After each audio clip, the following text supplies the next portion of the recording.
There is a particular kind of loneliness that does not announce itself with weeping or with darkness. It arrives quietly, the way winter does, not in one brutal storm, but in the slow, almost imperceptible shortening of days.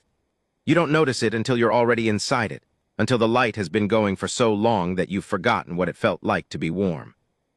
Margaret Elspeth Calloway had lived inside that winter for 11 years. She hadn't chosen it. She hadn't locked the door and thrown away the key. Life had simply accumulated around her the way snow accumulates, gently, persistently, without malice. Until one morning she looked up and realized the drifts were taller than she was, and she couldn't quite remember when it had happened, or whether she'd ever truly tried to dig herself out. She was 53 years old. She kept a garden that responded to her better than most people did. She had a dog named Corporal who understood her silences. She had a younger sister in Tucson who called every Sunday with well-meaning suggestions. She had a cattle operation in the eastern New Mexico high desert that had outlasted 3 droughts, 2 bank negotiations, and 1 particularly catastrophic hailstorm. And she had, somewhere folded in the back of her chest like a letter she couldn't bring herself to throw away, the memory of a man named Del Ruiz who had been her neighbor for going on 14 years, and who had loved her quietly and completely the entire time, and whom she had never, not once, not in any language she had ever found adequate to the feeling, allowed herself to love back. That is the story I'm going to tell you. My name is Calhoun Briggs. I am 41 years old. I run a modest spread 12 miles east of the Calloway Ranch. I keep a personal log that my daughter says is embarrassing and my therapist says is healthy, and I am neither a romantic nor a man given to sentiment of any particular variety. I deal in facts. I observe. I record. But I watched what happened between Margaret Calloway and Delgado Ruiz over the course of one autumn, and I am here to tell you that some things cannot be explained by facts alone. Some things require you to simply sit down, take off your hat, and admit that you witnessed something true, something human and fragile and stubbornly, impossibly alive. I will try to do it justice. I am not sure I can, but I am going to try. The first time I understood that Margaret Calloway was lonely in a way she herself didn't fully recognize. I was sitting on the tailgate of my truck outside the feed store in Cimarron, eating a breakfast burrito that was approximately 50% green chili, and watching the parking lot the way men in their 40s tend to do when they're not in any particular hurry. Margaret pulled in at 7:42 in a dust-colored F-250 that had a crack in the windshield she'd been meaning to get fixed for 2 years. I know it was 2 years because I'd been watching that crack expand with the seasons the way you watch a fissure in a field, with the particular low-level dread of a man who knows what fissures do when they're left alone long enough. She got out of the truck with the economy of motion that belongs to people who have spent 30 years doing physical work. No wasted movement, no hesitation, her braid over one shoulder and her gloves already on, and her jaw set in the way that meant she had a list, and the list was going to get done whether the morning cooperated or not.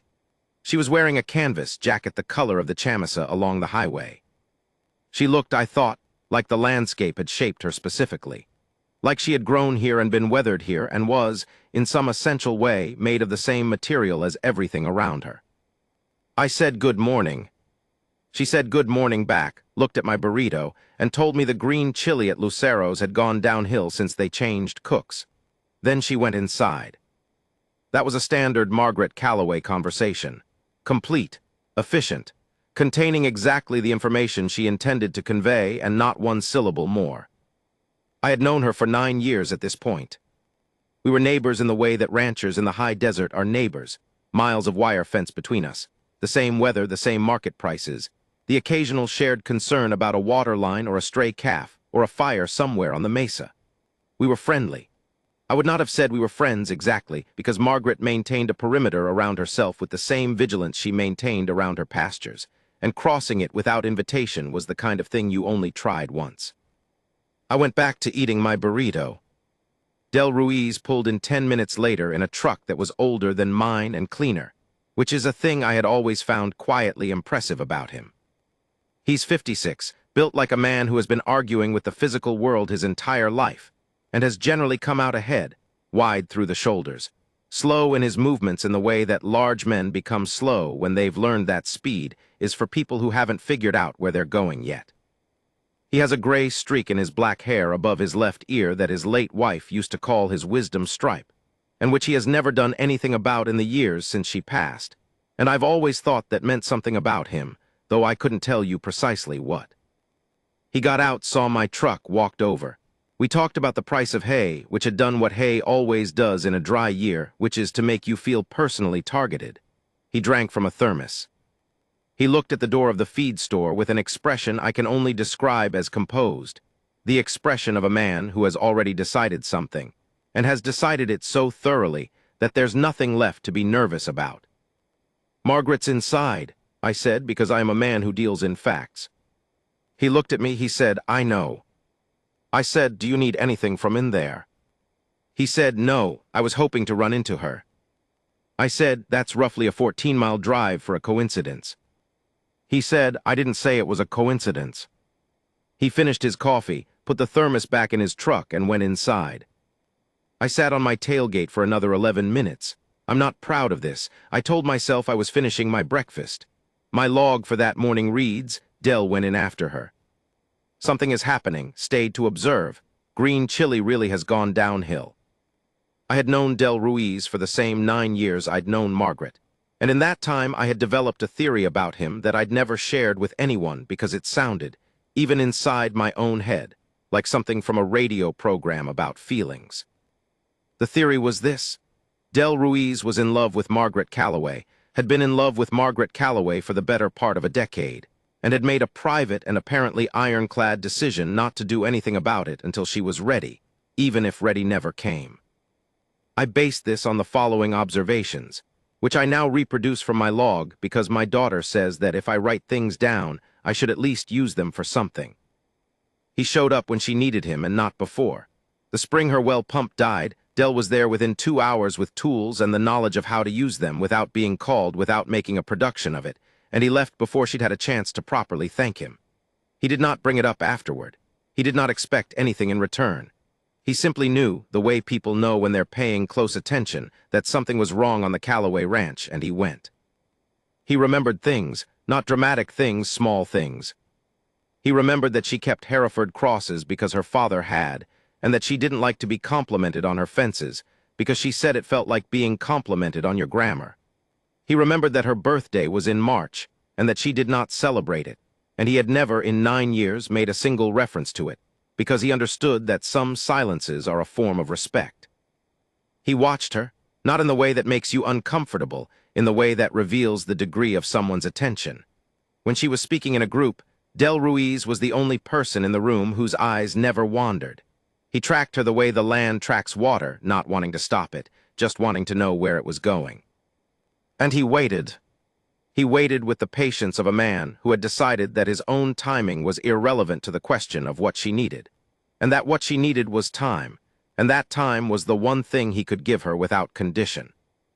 I found this, in equal measure, beautiful and agonizing. What I came to understand, slowly and through many small observations, was that Margaret's loneliness was not a thing she had chosen so much as a thing she had constructed out of the materials available to her. And the primary material had been grief. Her husband, a man named Thomas Calloway, who I had never met but who existed in the conversation of the community the way the dead sometimes do, in the present tense of those who loved them, had died 11 years before the morning in the feed store parking lot. He had died of a heart attack on a Tuesday in February, fast, at 51, which is an age that feels like a mistake on the part of the universe. They had been married for 22 years. Thomas had built the ranch with her. Not inherited it, built it. Starting from a section of land that was, by all accounts, more obligation than opportunity, and spending the better part of 2 decades turning it into something that worked. Margaret had done this alongside him in the literal sense, physical labor, fence line by fence line, water hole by water hole, and in the deeper sense that 2 people who build something together do not simply share the work. They become, over time, each other's architecture. They hold each other up in ways neither of them fully understands until the other one is gone. That was what had happened to Margaret. She had not crumbled. That was the thing about her that the community respected, and that, I think, also kept them at a certain remove. She had not crumbled because crumbling would have meant losing the ranch, and the ranch was the last material thing Thomas had touched, and she was not going to lose it. She had squared her shoulders at the grave. I'm told this by people who were there. and she had gone back to work inside of 3 days, and she had kept the operation running through the worst years by the sheer velocity of her own refusal. But the thing she had not accounted for, or perhaps had accounted for and accepted as the price, was that the same steel that kept her standing had also, incrementally, kept everything else out. She had built herself so completely around the architecture of loss, had fitted herself so precisely to the shape of Thomas's absence, that there was, after some years, no obvious space left for anything new to enter. She was not unhappy, precisely. She was not bitter. She was simply complete in a sealed way. Like a room that had everything it needed, and no more windows. I didn't see what happened inside the feed store that morning, because I am not the kind of man who follows people into buildings to watch their private conversations, a fact I record here in my log with the admission that it was a closer call than I'd like. What I know is what Dell told me, 2 months later, on the night he finally said what he'd been saying in every other possible way for years. He had gone in. She'd been at the counter talking to Polly Sandoval about a specific grade of salt block, with the focused patience of a woman who considers feed store conversations a form of business and conducts them accordingly. Dell had waited. He had the discipline of someone who has been waiting for years. An extra 4 minutes was nothing. When she'd finished, she'd turned and seen him and said, "Dell," in the way she said most things, direct, complete, neither warm nor cold but precise, as if his name were a fact she was confirming. He'd said, "I was wondering if you'd want to come to dinner." She'd said, "When?" He'd said, "Saturday." She'd said, "I have a calf that's still not taking properly. I don't know if Saturday works." He'd said, "Sunday, then." There had been a pause. He told me later that he had watched her face go through something, a small, interior negotiation that she did not allow to reach her expression. He knew her well enough to see it anyway, the way you can see weather moving in the atmosphere before it arrives. She'd said, "Dell." He'd said, "Margaret." She'd said, "Is this?" and then stopped. He'd said, "Yes." Another pause. Polly Sandoval, to his enduring credit, had found something extremely important to look at in the back room. She'd said, "I'm not sure that's a good idea." He'd said, "I know you're not." She'd said, "Then why are you asking?" He'd said, "Because I've been not asking for 7 years, and it's starting to feel like dishonesty." She had looked at him for a long moment, not searching him, he said, because she'd had 7 years to know exactly who he was. Looking at him more the way you look at a thing you've been circling for a long time, and have finally come close enough to see clearly. She'd said, "I'll think about it." He'd said, "All right." And she had turned and walked out of the store with her salt block, and he had stood at the counter for a moment and then purchased a bag of mineral supplement he had not needed and drove the 14 miles home. That was September 3rd. I record this from his account and from my own subsequent observation. I am trying to be accurate. I am trying also to convey what I felt when he told me this, which was a specific, complex, uncomfortable feeling composed roughly of admiration and envy, and the private recognition that I had never once in my life waited 7 years for anything, and that this fact said something unflattering about me. She did not call him that weak. I know this because he told me, and because I could see his property from the ridge above my eastern pasture on clear days, and on Saturday and Sunday I found myself riding up there for reasons I did not examine too carefully. On Saturday his truck did not leave his property. On Sunday, same. He was feeding, checking fence, doing what September requires on a cattle operation in high desert country. He moved the way he always moved, no urgency, no agitation. He had the quality of a man who had handed the outcome to whatever decides outcomes, and was now simply going to do the work in front of him. I thought, either he has made his peace with rejection in advance, or he has the kind of faith in a specific human being that most of us don't manage in God. I went back down to my own fence. On Thursday of that week, 11 days after the feed store, Margaret Calloway drove onto my property at mid-morning and asked if she could borrow a portable cattle panel because she had a pen that needed reconfiguring and the hardware store in town wasn't delivering until next week. I said, of course. I helped her load it. We talked about moisture levels and the prospect of the market. Then, as she was getting back in her truck, she said, without particular inflection, "Del Ruiz asked me to dinner." I said, "I know." She looked at me, she said, "How do you know that?" I said, "Dell mentioned it." She said, "When?" I said, "A while ago." She looked out across my pasture for a moment. I had the feeling she was not particularly seeing it. She said, "Do you think he means it seriously?" I said, "Margaret, that man has meant it seriously since approximately 2017. She turned and looked at me with an expression I had not seen on her face before, which, after 9 years, was remarkable. It was not surprise exactly. It was something closer to the expression of a person who has suspected something for a long time and has just been handed the confirmation, and is now having to decide what to do with the fact that they were right. She said, "That's a long time to not say anything." I said, "He was waiting for you to be ready." She was quiet for a moment. Then she said, "I'm not sure I know how to be ready." And she drove away with my cattle panel in the bed of her truck, and I stood in my driveway and wrote in my log. She knows. She's known. She's afraid. This is going to take everything she has. What I did not record in my log, because some things resist the format of observation, was what I felt in the space after her truck turned back onto the county road. It was something about watching a very particular kind of courage, not the dramatic kind, not the kind that announces itself, but the quiet, costly courage of someone who has been safe for a very long time and is beginning to consider the possibility of risk. I had watched Margaret Calloway be competent for 9 years. I had watched her be capable and self-sufficient and clear-eyed and determined, and I had respected all of it without ever quite pausing to consider what it cost her. What it cost her every morning to wake up alone on a ranch that had been built for two. What it cost her to sit at a table she'd shared for 22 years and eat in the silence of a kitchen that still had Thomas's coffee mug on the second shelf because she'd never moved it. What it costs a person to be strong for so long that they've forgotten what it felt like to put the weight down. She was going to have to decide something now.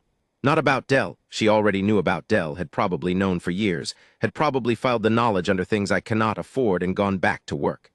She was going to have to decide something about herself, about whether 11 years was long enough for a certain kind of grief to give way, about whether the room she'd sealed had windows after all, and whether, if she opened them, the draft would destroy her or simply let in air. I thought about this for the rest of the day while I was doing things that required my body but not my mind. The kind of thinking that happens in your hands and your chest rather than your head.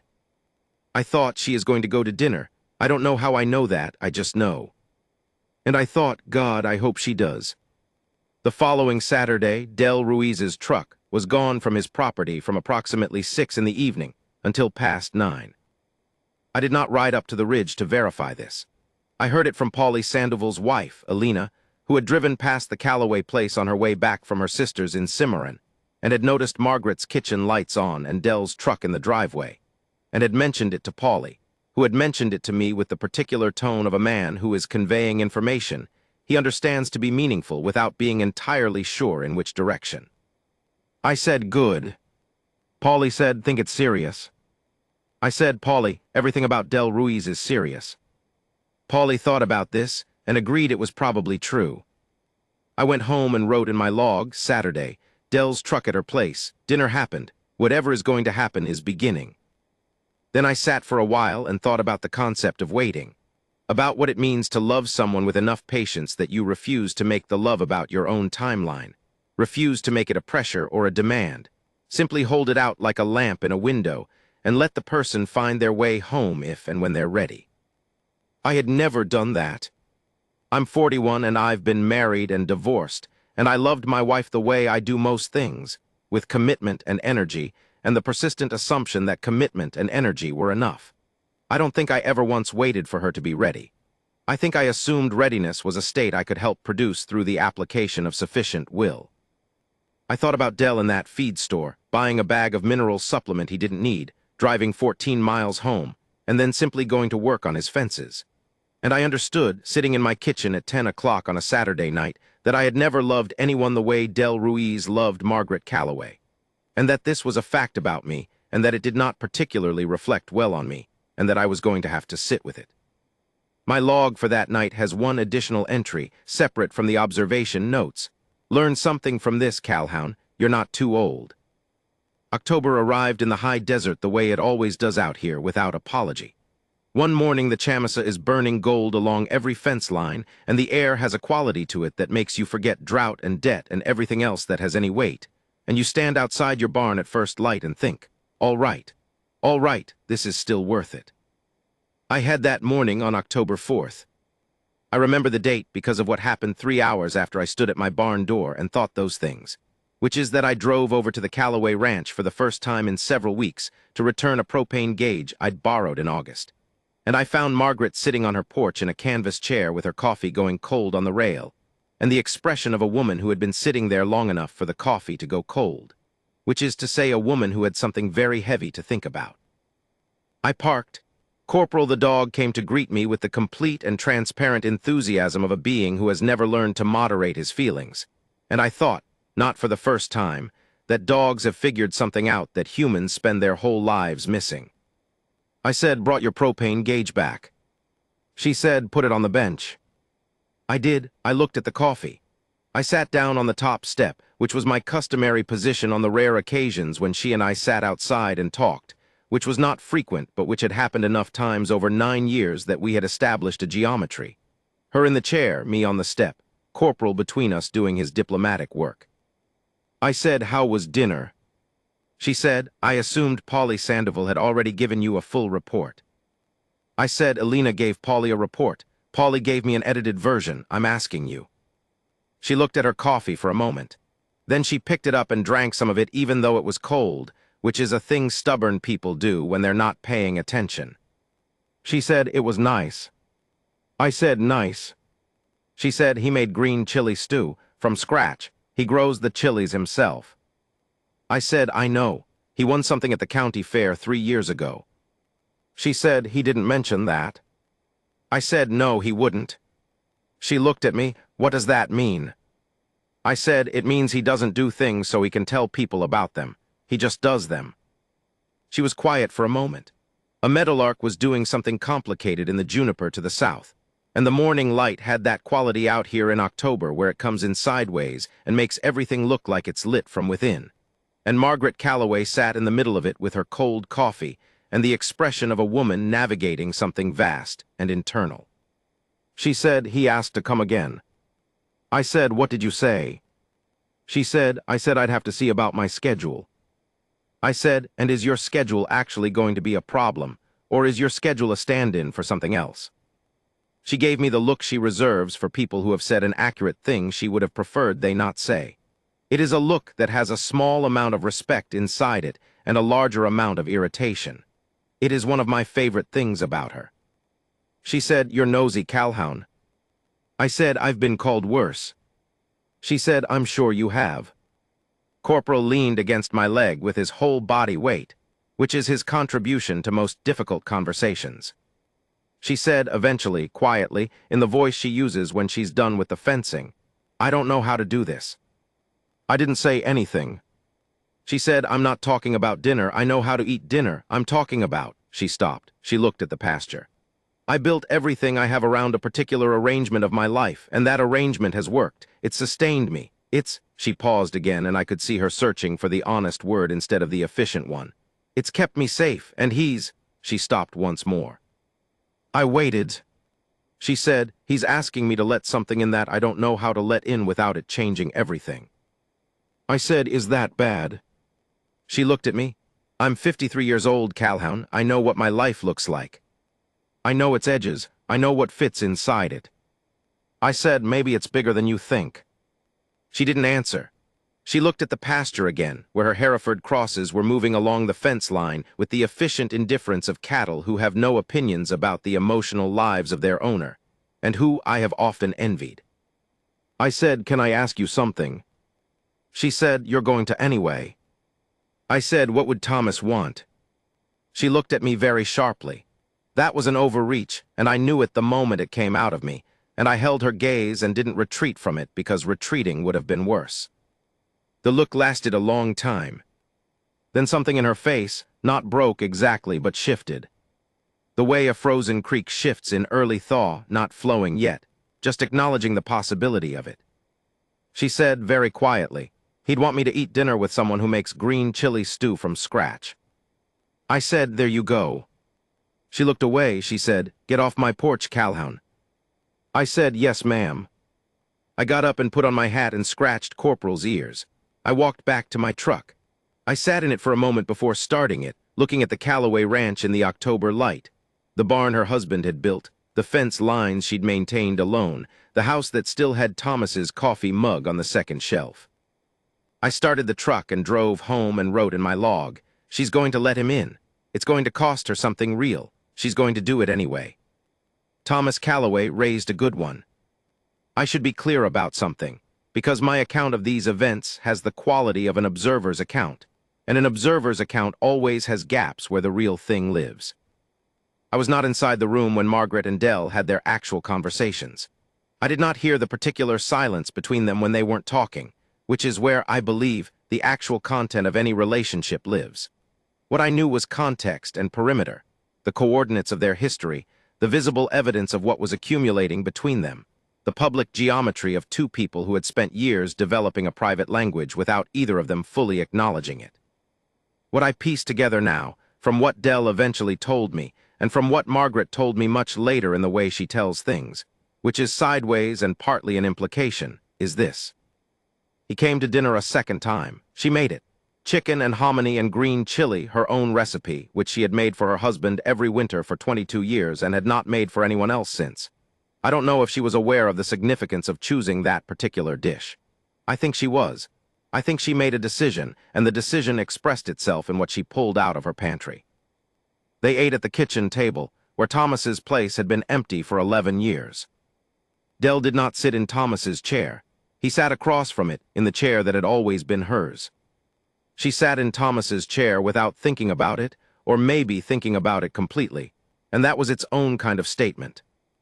She told me later, this was December, we were talking about something else, and she said it the way she says things that matter, offhandedly, as if she's been carrying them for a while and has finally found a place to set them down. She told me that it had felt wrong for about 10 minutes, and then it had felt like exactly what it was, which was dinner, which was two people in a kitchen that had been too quiet for too long. She also told me that Dell had looked at Thomas's chair at one point during the meal with an expression that she could only describe as respectful, and that he had said nothing at all about it, and that this had told her more about him than anything he could have said. I wrote that in my log. He knew enough not to say anything. That's everything. There was a night in October, the 15th, according to my log, which I reference not because the date is significant in any official way, but because I remember the particular quality of the cold that night, which was the first real cold of the season, the kind that comes in after midnight and finds all the places you forgot to weatherproof. When I couldn't sleep and went out to check my horses, and stood for a while in the dark outside my barn. Looking at the Milky Way, the way people have looked at it out here for so many thousands of years, that it is probably, by now, the most observed thing in the territory. I thought about loneliness. I thought about how strange it is that loneliness is one of the most common human experiences in the world, and also one of the most private, so that you can stand in a feed store or a church or a county fair surrounded by people and be completely alone inside it, and nobody sees it because loneliness has learned, in most people, to wear the face of competence. Margaret's loneliness had worn the face of capability. Dell's loneliness, and he was lonely too, in his own way, the loneliness of a man who loves someone he cannot reach and who refuses to be bitter about it, had worn the face of patience. I thought about my own loneliness, and then I went back inside because I was wearing the wrong jacket for that kind of cold. But I thought about it more in the morning over coffee, because that's what early mornings are for out here, the thinking you couldn't quite finish in the dark. What I had begun to understand, watching these two people navigate toward each other with the caution of people who had both been damaged by time and loss and the unreliability of human arrangements, was that courage in middle age looks almost nothing like courage in youth. In youth, courage is loud. It announces itself. It runs toward things. It has the energy of someone who hasn't yet accumulated evidence about how badly things can go. In middle age, in the courage of a woman who has already lived her grief and built her fortress and kept it standing, and who is now being asked to consider opening a gate she welded shut with her own hands. Courage is quiet and interior, and costs something real and doesn't make speeches about itself. Margaret Calloway was being brave in the way that I think only people who have already survived one kind of ruin can be brave. She was doing it while also feeding cattle and checking fence, and keeping her operation running and appearing to the outside world, exactly as she always had. I wrote in my log, "You have to be watching closely to see it. You have to already know what you're looking for." By November, they were having dinner together once a week. This was known in the way things are known in small communities, not announced, not gossip exactly, just absorbed into the general awareness the way weather is absorbed. People knew Del Ruiz's truck was at the Callaway Ranch on Sunday evenings. People knew Margaret had been seen smiling, actually smiling, not the efficient quarter smile she used for transaction purposes, at the hardware store when Del said something in the lumber aisle. People knew, and people, to their enduring credit, mostly left it alone.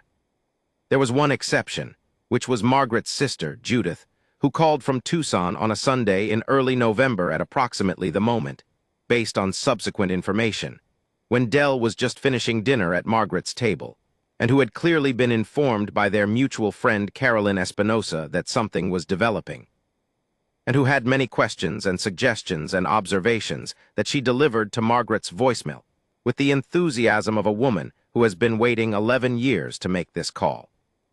Margaret listened to the voicemail standing in her kitchen after Del left, which I know because she told me about it 2 days later with the expression of a woman who has a sister she loves and is occasionally obliged to endure. She said, "Judith thinks I should talk to my therapist about this." I said, "Do you have a therapist?" She said, "No." I said, "Do you want to talk to one?" She said, "No, I want my sister to mind her own business." I said, "She loves you." She said, "Everyone who loves me seems to think that entitles them to opinions about my life." I said, "Fair point." She said, "You do it too." I said, "Yes, but I'm better looking than Judith." She laughed, not a large laugh. Margaret's laugh is contained, like everything about her, but genuine, and it sat in the air between us for a moment before she put it away.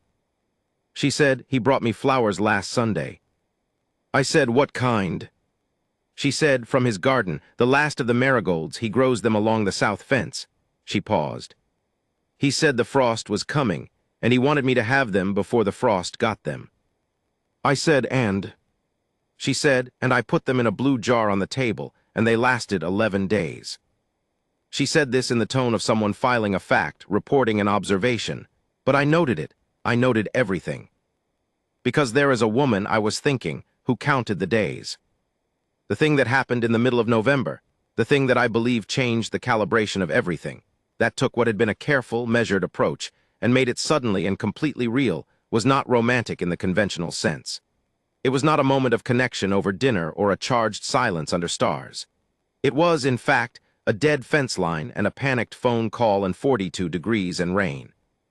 The short version, a section of Margaret's perimeter fence went down in a wind event on a Wednesday night, and by Thursday morning she had 12 head in the wrong pasture and potentially on the county road.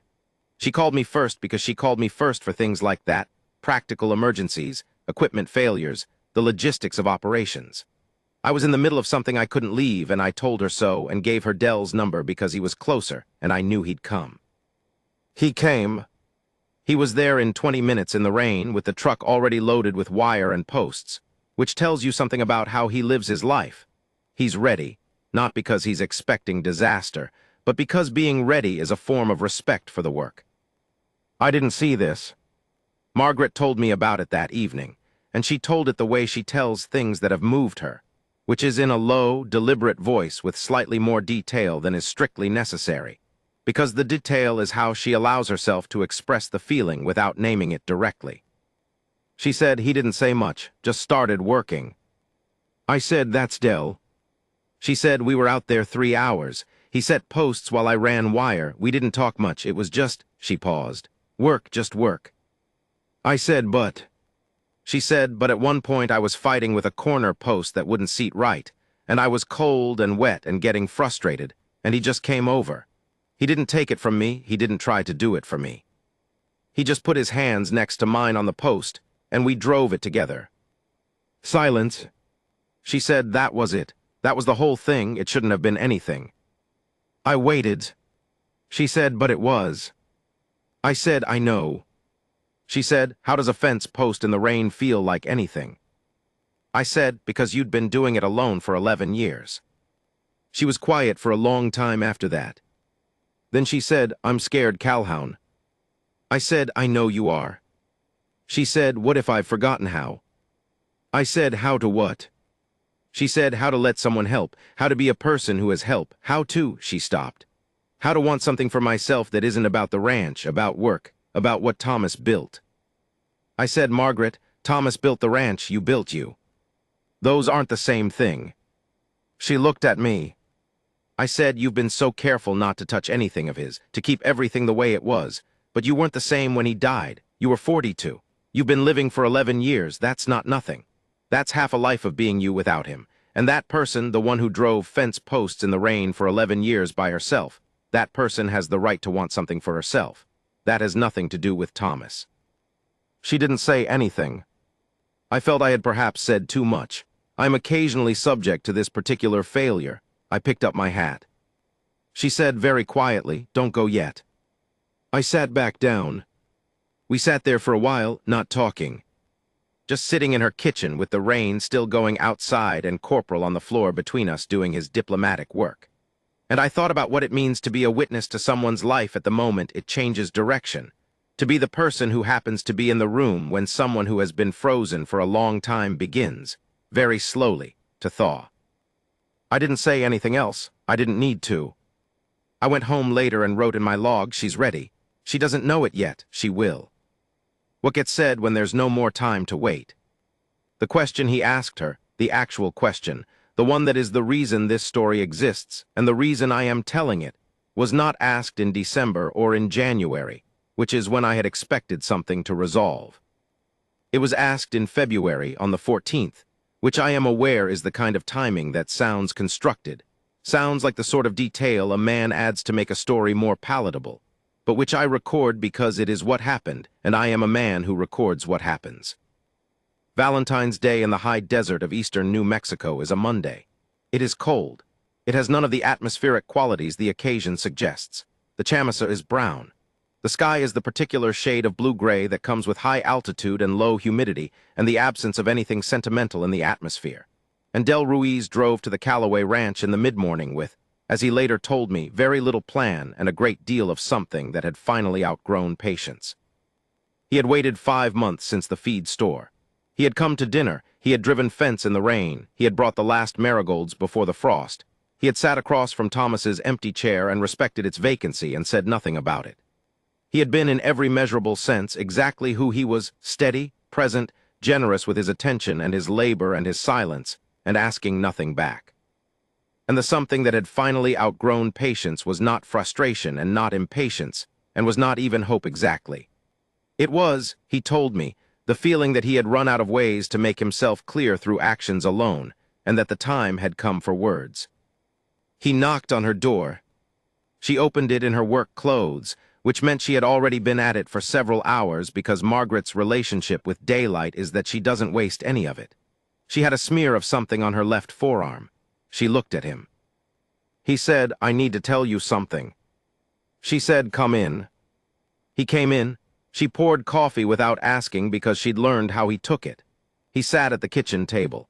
She stood at the counter, which was her position when she was preparing to hear something she wasn't sure about, not defensive exactly, just stabilized. He said, I'm in love with you. She didn't say anything. He said, I've been in love with you for a long time.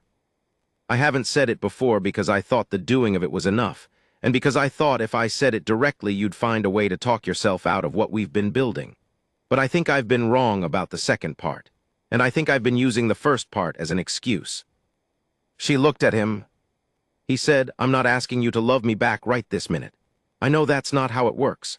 I'm asking you to know, to actually know in the explicit sense, not the way you might have suspected it, that I love you, and that I want to marry you, and that I have the patience to wait for you to decide whether that's something you want. Because I understand that what you've carried is heavy, and what I'm asking you to set it down for has to be worth it. Silence. He said, that's all. He picked up his coffee. She looked at him for a very long time. I don't have her internal experience of this moment, and I would not try to reconstruct it with confidence because some things are too interior to be reported accurately. What she told me later, gradually, over several conversations, in the way she tells the things that matter, was that in that silence she was not deciding whether she loved him. She had known that for some time and had been declining to call it by its name. She was deciding something else.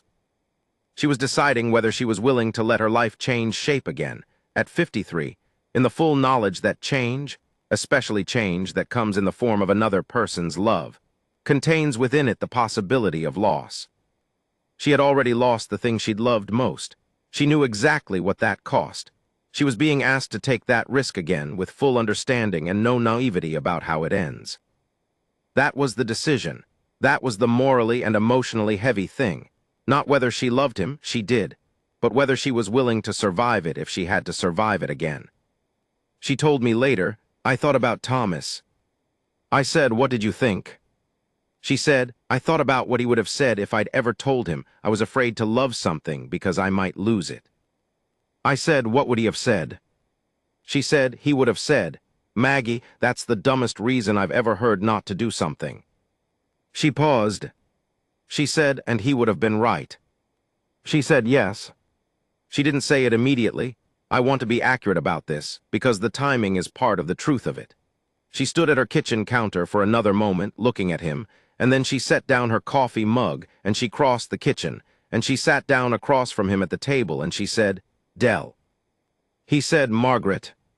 She said, "I've been afraid." He said, "I know."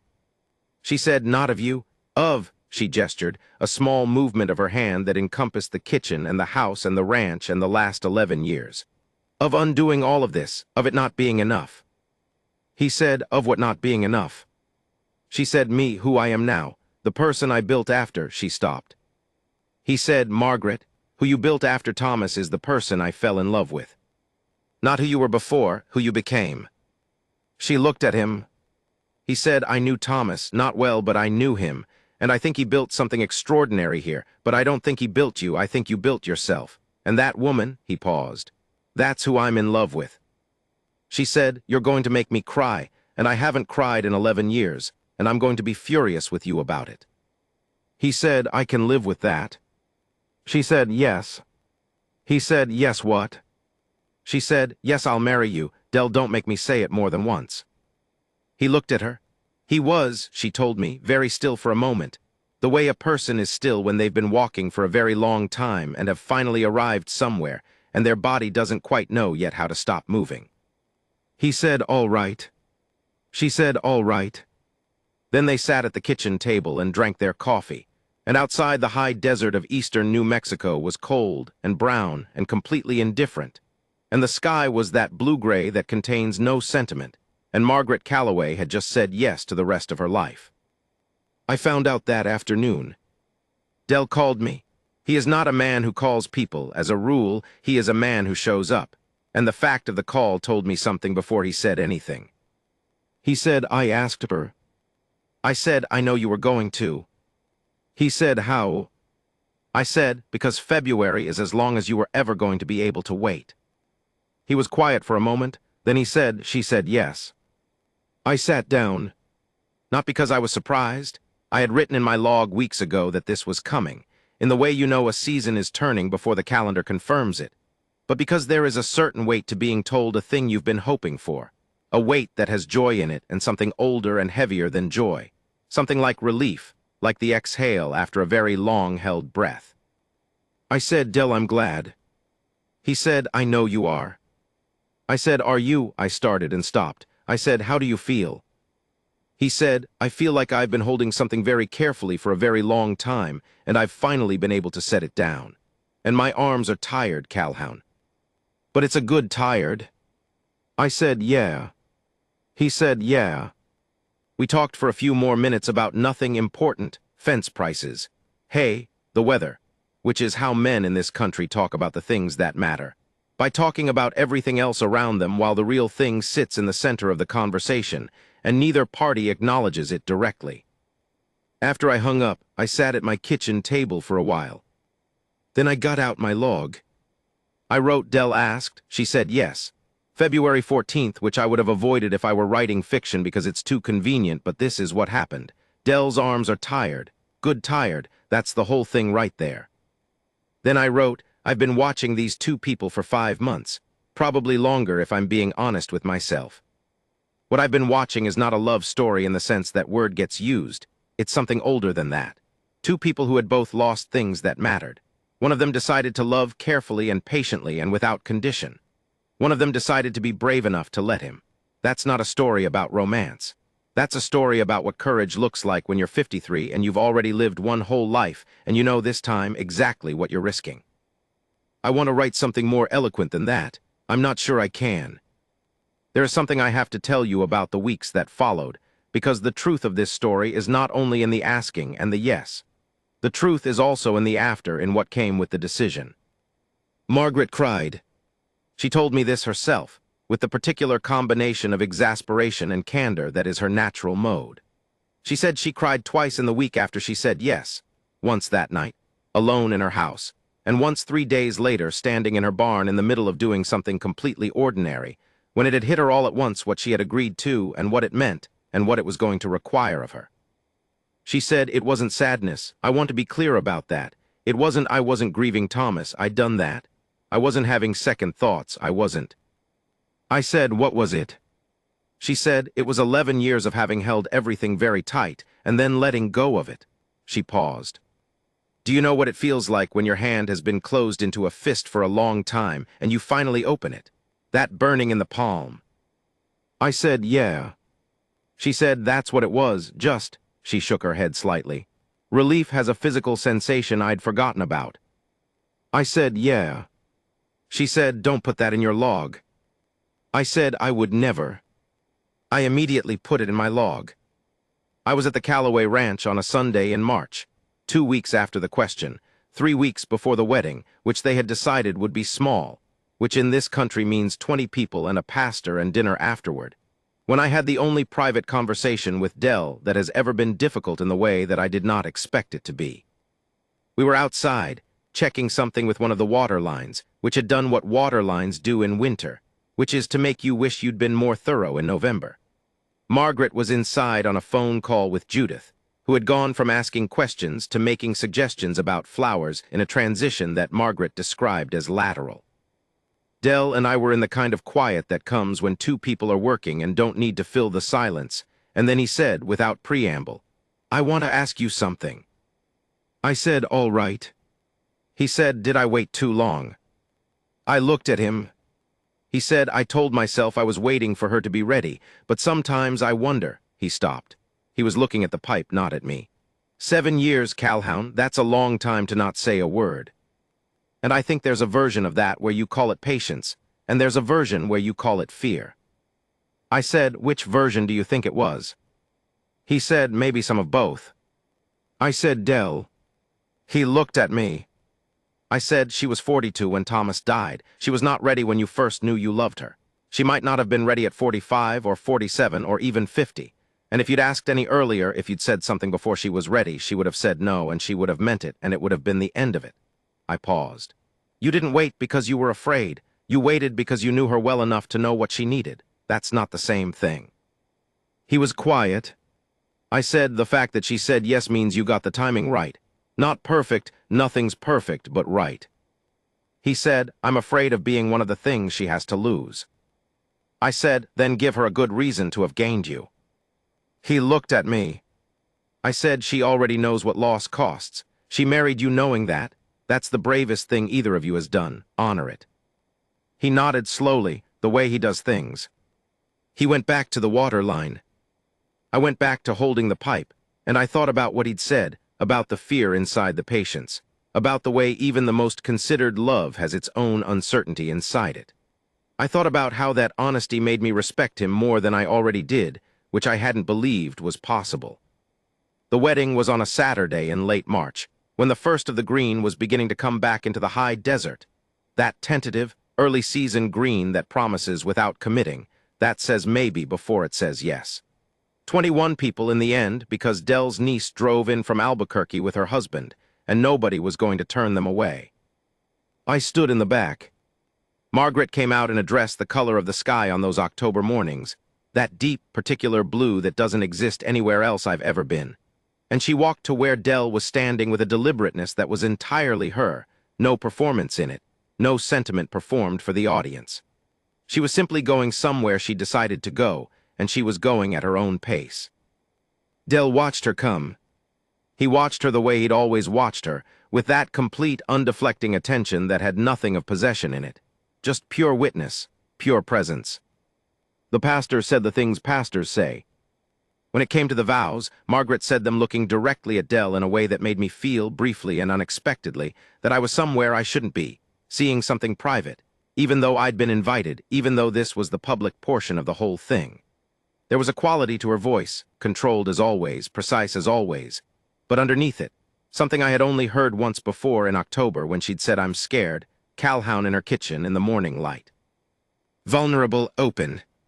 Not despite herself, but by choice. The choice made fully and eyes open by a woman who knew the cost and had counted it and paid it freely. Del said his vows with his eyes on her face. Then he said one thing that wasn't in the written vows. He said it quietly enough that only the front row and I, who was leaning, could hear it. He said, "I have loved you for a very long time. I am grateful you let me say so." Margaret said nothing. She looked at him.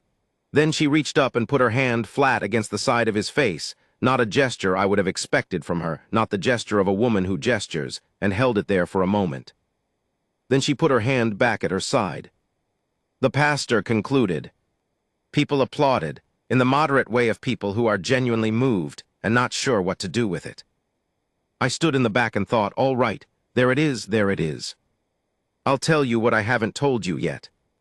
2 weeks before the wedding, I was at my kitchen table early in the morning working on my log the way I do, and I found myself going back and reading entries from the previous September. The feed store morning, the first dinner, the fence in the rain, the marigolds, the kitchen table and the water line and all of it. And I sat there with my coffee, and I thought about the quality of love that had run through this whole story like a thread, Del's particular love, that patient and unwavering and unnegotiated love that asked for nothing and waited years. And I thought, there is something in this that I don't have words for yet, but that I understand now that I didn't before. Love, I had thought until fairly recently, was a thing you felt and then expressed. You felt it, and then you did something with it, said it, pursued it, made it known in the various ways available to you. And if the other person wasn't ready or wasn't interested, you eventually moved on, because remaining was the kind of thing that the movies called romantic, and that life eventually called something else. What Del had done was not that. What Del had done was not waiting with the hope of eventual return. What he had done was genuinely, structurally love someone in a way that was not contingent on return, that would have continued in some form whether she ever said yes or not. The loving was not leverage. The loving was not strategy. It was simply what he did, the same way he grew his chilies and kept his truck clean and set posts in the rain. He did it because it was true, and because true things don't require reciprocation to remain true. I don't know if I can do that. I have tried to be honest in this account, and I will be honest here. I don't know if I am capable of that particular form. But I know that I understand it now, and that understanding it has changed something in how I move through my own days. My log for that morning ends with this. This is what I came to observe. This is what I got instead. I was watching for something extraordinary. I was watching for the wrong thing. The extraordinary was the ordinary, the patient kindness, the 14-mile drive, the fence post in the rain, the marigolds before the frost got them. That's all. That's everything. The last thing I'll tell you is small. The Sunday after the wedding, I drove past the Callaway Ranch. Their ranch now, I suppose, though it would always be the Callaway place to those of us who knew it that way. And I didn't stop, because they didn't need company, and because there are moments in other people's lives that you are privileged to witness and not entitled to interrupt. But I slowed down, and through the kitchen window in the March morning light, I could see 2 people at the kitchen table. Del with his coffee. Margaret beside him, not across from him, in what I can only assume meant a reconfiguration of the kitchen arrangement. A small and private revolution in the furniture of a life. Thomas's chair, from what I could see at that angle, was still there, still at the table. Not removed, not retired, just there, the way the things we've loved and lost remain with us, not as absence but as presence of a different kind. Margaret had her hand on the table. Del's hand was next to hers. I couldn't see if they were touching. I drove on. I wrote in my log that night the last entry in a long series of entries about two people I admire more than I'm able to say. She thought she would grow old alone. She was wrong. He knew it the whole time. Some people love us into our futures even when we can't see them yet. That's the whole thing. I'll stop here. And then, because I am occasionally subject to a failure of discipline where this kind of thing is concerned, I wrote one more line.